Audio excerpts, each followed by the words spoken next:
Hello বন্ধুরা, আমি এখন আপনাদেরকে একটি গল্প শোনাবো, ধনী হওয়ার উপায়।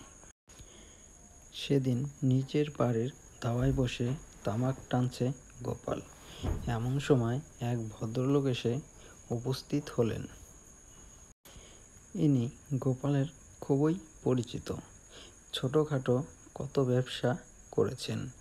ভদ্রলোক কিছু সময় ব্যবসাতেই লোকসান হয়েছে। এখন একেবারেই পথের ভিখারি হয়ে পড়েছেন। গোপাল বললে, কি ব্যাপার? হ্যাঁ, হঠাৎ আমার কাছে যে? ভদ্রলোক বললেন, তোমার কাছে একটা বিষয়ে উপদেশ চাইতে এলাম গোপাল। উপদেশ? হ্যাঁ, তা কি বিষয়ে উপদেশ চান? ভদ্রলোক বললেন, আমি এখন একেবারেই দেনায় দায়ে জর্জরিত হয়ে পড়েছি। এখন টাকা কড়ি কিছু না পেলে আমার বাঁচা কঠিন।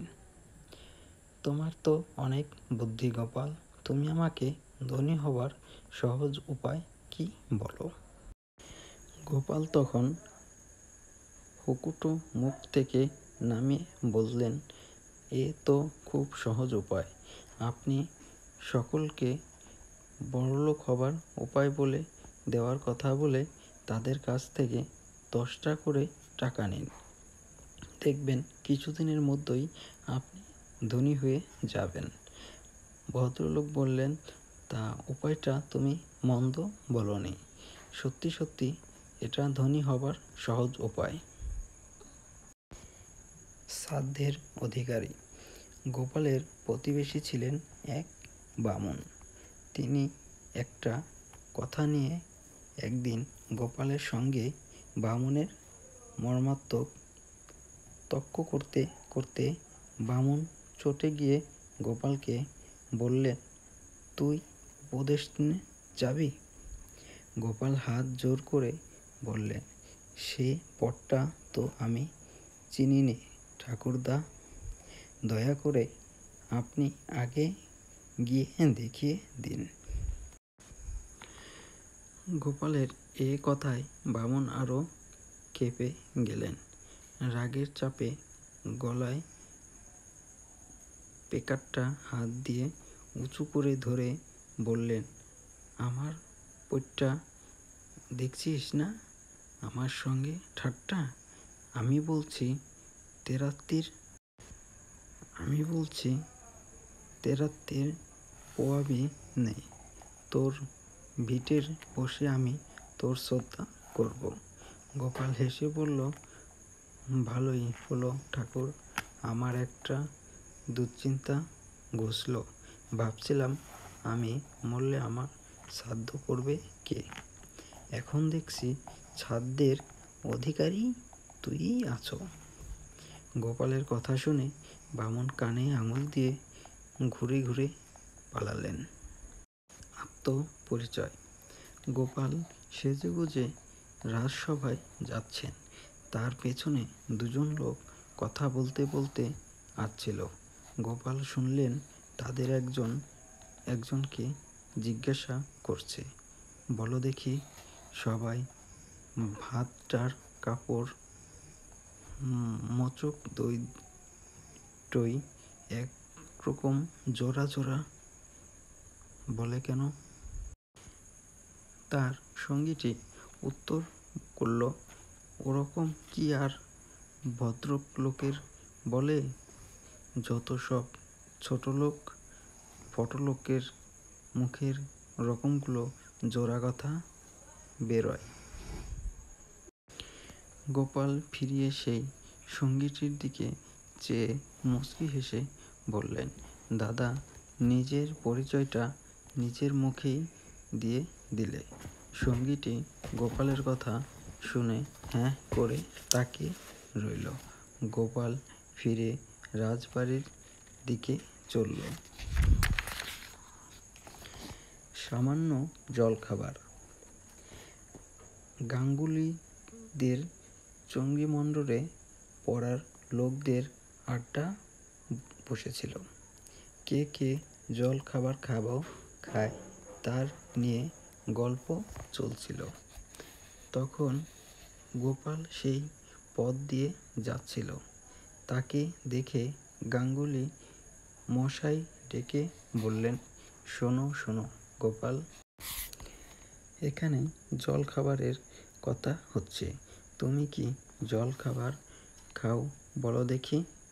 গোপাল উত্তর করলেন, আজ্ঞে আমি গরিব মানুষ, আমার খাবার জল খাবার, সে 2 দুধ আর সে 2 সন্দেশ, এই সামান্য যা একটু মুখে দেওয়া। ও বাবা, 2 দুধ আর 2 সন্দেশ, এ সামান্য বলো কি? হ্যাঁ, সকলে একসঙ্গে বলে উঠলেন, সকাল বিকাল 2 বেলা কি তাই খাওয়া চলে? গোপাল বললে, আজ্ঞে হ্যাঁ, থাকলে তো কথাই নেই, না থাকলেই খাই। গাঙ্গুলি মশাই জিজ্ঞাসা করলেন, না থাকলেও খাওয়াটা হয় কি রকম? গোপাল বলল, আজ্ঞে না থাকলেও খাওয়াটা কেমন অভ্যাসে দাঁড়িয়ে গিয়েছে। না খেয়েও ভাবি দুধ সন্দেশ খাচ্ছি, তাই জিভ দিয়ে ঠোঁট চেটে না খাওয়ার কাম করি। সরা অন্ধ আছি। মহারাজ কৃষ্ণচন্দ্রের রাজসভায় একজন লোক প্রায় আসত। সে বাংলা, ইংরেজি, হিন্দি, তামিল, উর্দু সব ভাষাতেই পরিষ্কার কথা বলতে পারত। এছাড়া তার চেহারা দেখেও বোঝার উপায় ছিল না যে সে কি জাতি। রোজই রাজসভায় সে বিভিন্ন ভাষার কথাবার্তা বলত। কৃষ্ণচন্দ্র একদিন গোপালকে বললেন, গোপাল, ওই লোকটা কি জাতি? তুমি যদি বলতে পারো তাহলে তোমাকে পুরস্কার দেব। পরদিন লোকটা আসার আগেই গোপাল দরজায় আড়ালে লুকিয়ে রইল। লোকটা এসেই আচমচা আমাকে এক ধাক্কা মারল। ধাক্কা খেয়েই লোকটা সরা অন্ধ আছি বলে চেঁচিয়ে উঠল। গোপাল কৃষ্ণচন্দ্রকে বলল, মহারাজ, লোকটা উড়ে। গোপালের কথা সঠিক হওয়ায় খুশি হয়ে কৃষ্ণচন্দ্র গোপালকে পুরস্কার করলেন। ঈশ্বরের সেবা। একদিন গোপালের কাছে এক ছোকরা বৈরাগী এনে বলল, ঈশ্বরের সেবার জন্য কিছু চাঁদা দেবেন। গোপাল বৈরাগীকে 1 টাকা চাঁদা দিল। 1 টাকা চাঁদা পেয়ে খুব খুশি হয়ে বৈরাগী বিদায় নিল। কিছুটা যেতেই গোপাল আবার বৈরাগীকে ডাকল। ওই বৈরাগী একবার শুনে যাওয়ায় হয়তো আরও কিছু চাঁদা দেবে, এই ভেবে বৈরাগী ফিরে এলো। গোপাল বলল, তোমার বয়স কত?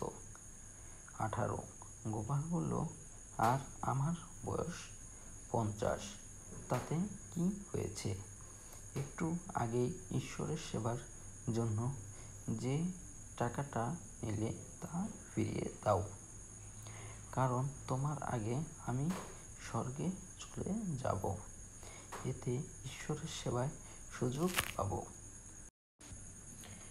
সুক্ত। এক ভদ্রলোক তার 5 ছেলেকে সঙ্গে নিয়ে হাটে এসেছে।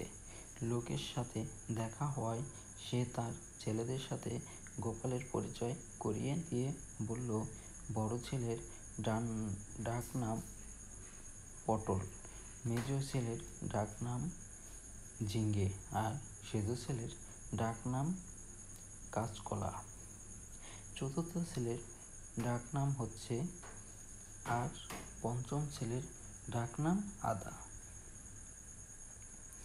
এই কথা শুনে গোপাল একটু হেসে বলল, অত আলাদাভাবে না বলে একসঙ্গেই সুক্ত বলতেই তো হয়। আসল চোর। একদিন মহারাজ কৃষ্ণচন্দ্রের নিজের সিন্দুক থেকে একটা মুক্তোর মালা চুরি হয়ে যায়। মহারাজ অনেক চেষ্টা করে চোরের সন্ধান করতে পারলেন না। সে চেষ্টা হিসেবে তিনি গোপালের ওপর চোর ধরার দায়িত্ব দিলেন।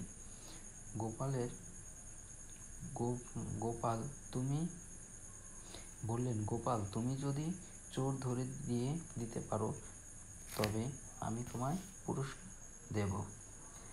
মহারাজার আদেশ গোপালের পক্ষে অমান্য করা কোনো মতেই সম্ভব নয়। সেও রাজাকে বলল, কয়েকদিনের মধ্যেই চোর ধরে দেওয়ার প্রতিশ্রুতি দিচ্ছি। পরে দরবার বসেছে, সব দরবারই এসে গেছে, গোপালও হাজির। দরবার শুরু হবার পরেই গোপাল সিন্ধুকের কাছে মুখ নিয়ে গিয়ে সিন্ধুকের পাল্লায় কান লাগিয়ে কিছুক্ষণ কি শুনল। তারপর সবাই সামনে এসে বলল, মহারাজ, আপনার সিন্ধুক বলছে যে আপনার মুক্তোর মালা চুরি করেছে, তার দাড়িতে কুটো লেগে আছে। গোপাল কথাটা সবার সামনেই বলল, আর ওর কথা শুনে এক দাড়িবাড়ি দরবারি নিজের দাড়িতে হাত দিয়ে দেখতে লাগল। গোপাল সঙ্গে সঙ্গে ওই দরবারির হাত খপ করে ধরে মহারাজের কাছে টেনে নিয়ে গিয়ে বলল, মহারাজ, এই হলো আসামি। মহারাজ দেখলেন সত্যি তো, এত দরবারি থাকতেও এই বা কেন এই কথা শুনতেই গালে হাত দিল। রাজা ধমক মারতেই দরবারে অপরাধ কবুল করল। মহারাজ কৃষ্ণচন্দ্র আর একবারে গোপালের বুদ্ধির তারিফ করলেন। গোপাল ভাত ও জমিদার। কোনো এক জায়গায় এক জমিদার ছিলেন। তার মায়ের কথা ছিল খুবই কটু। জমিদারের মুখের অকৃত ভাষার জন্য কেউ তার নিকটে খুব একটা যেত না। একদিন সেই জমিদার গোপালকে তার দরবারে ডেকে পাঠান। গোপাল জমিদারের ডাক দরবারে গিয়ে উপস্থিত হলো। গোপালকে দেখে জমিদার বললেন, কিরে, তোর নাম কি গোপনে?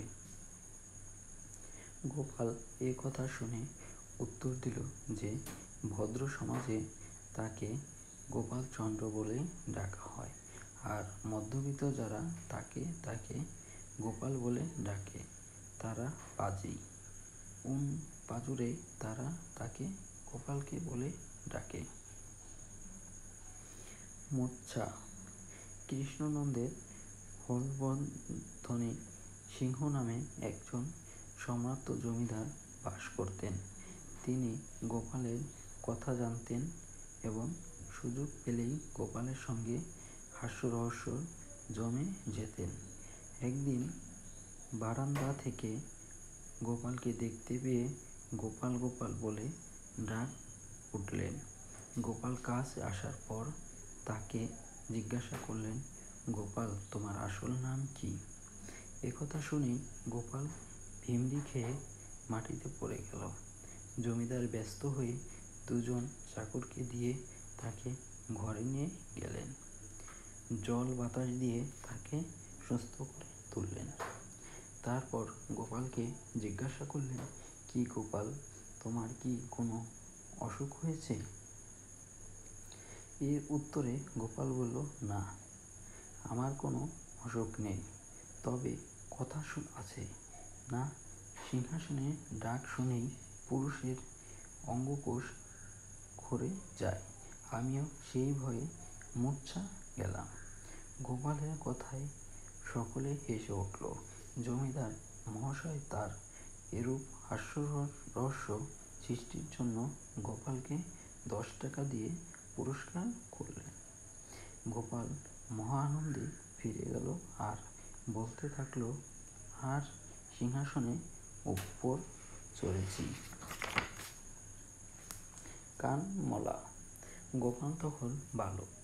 একদিন কারার বটতলার বসে আটক কয়েকটা বকাটে ছেলের সঙ্গে বসে বাদামও করছিল। তা দেখে পাড়ার এক মুরব্বী গোছের লোক এসে বলল, এই ছেলেরা রোজ এখানে বসে বান্দামো করিস কেন রে? ফের যদি কোনোদিন দেখি তবে দেখবি কানমলা কাকে বলে, দেখবি। লোকটার এমন ভাষণে আর সবাই চুপ করে গেল, কিন্তু গোপাল চুপ করার ছেলে নয়। সে এমনি ফট করে বলে উঠল, কানমলা কাকে বলে তা আপনি আমাকে দেখাবেন কি? অনেকেই দিয়ে আমার জানা হয়ে গেছে কানমলা কাকে বলে। মাথা মুখো। সেদিন মহারাজ কৃষ্ণচন্দ্রের দরবারের অন্য সব দরবারিরা এসে গেছে, অথচ গোপাল এখনো আসেনি। গোপাল আসতে না দেখে রাজা তার এক খাস বেয়ারাকে পাঠালেন গোপালকে ডেকে আনার জন্য, কিন্তু গোপালও বাড়ির কাজ আটকা পড়েছে, তাই ওর থেকে যেতে দেরি হচ্ছিল। তাকে ডেকে নিয়ে যাওয়ার জন্য মহারাজের খাস বেয়ারাকে আসতে দেখে গোপাল তাড়াতাড়ি করতে লাগলো। ঠিক এই সময় ওর ছোট ছেলেটা বায়না ধরল, বাবা, আমি তোমার সঙ্গে দরবারে যাব, তুমি আমাকে সঙ্গে নিয়ে চলো না। গোপাল যত না করে ছেলে তত বায়না বাড়ায়। বাপের ধমকানি খেয়ে কাটা ধরে টানে। তখন গোপাল বাধ্য হয়েই ছেলেকে সঙ্গে নিয়ে দরবারের পথ ধরে। ছেলেকে সঙ্গে নিয়ে গোপালকে আসতে দেখে মহারাজের একটু তামাশা করার ইচ্ছে হয়। বলেই, কি হে গোপাল, এ কাকে সঙ্গে করে নিয়ে এলে তুমি? এ বাচ্চাকে দেখতে মনে হয় অনেকটা আমার মতোই লাগছে। মহারাজের এমন রসিকতা হজম করে নেওয়ার পাত্র গোপাল নয়। তাই গোপালও সঙ্গে সঙ্গে বলল, হ্যাঁ মহারাজ, ছেলেটা আমার মামা মুখো হয়েছে। তখন মহারাজ খুশি হয়ে গোপালের সেই ছেলেকে 10টি টাকা পুরস্কার করলেন এবং গোপালও তাতে